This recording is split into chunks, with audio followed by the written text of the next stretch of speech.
নন্দীগ্রামে আবারও বাড়ছে নির্বাচনী উত্তাপ। শুভেন্দু অধিকারীর নাম ঘোষণা হতেই মাঠে নেমে পড়লেন বিজেপির সমর্থকরা। গ্রামের পর গ্রাম, রাস্তা ধারে, বাড়ির দেওয়ালে শুরু হয়ে গিয়েছে জোর কদমে দেওয়াল লিখন।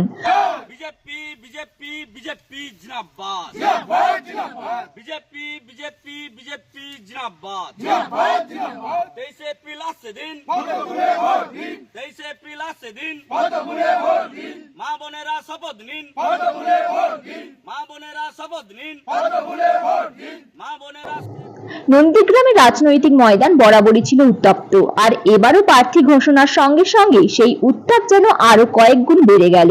বিজেপি কর্মীদের দাবি, উন্নয়ন স্বার্থে আবারও শুভেন্দু অধিকারীকেই চান এলাকার মানুষ। কোনখানে ছাত্র যুবক সকাল সকাল ভোট দেবেন কোনখানে? 23 এপ্রিল আসছে দিন 23 এপ্রিল আসছে দিন 23 এপ্রিল আসছে দিন 23 এপ্রিল আসছে দিন।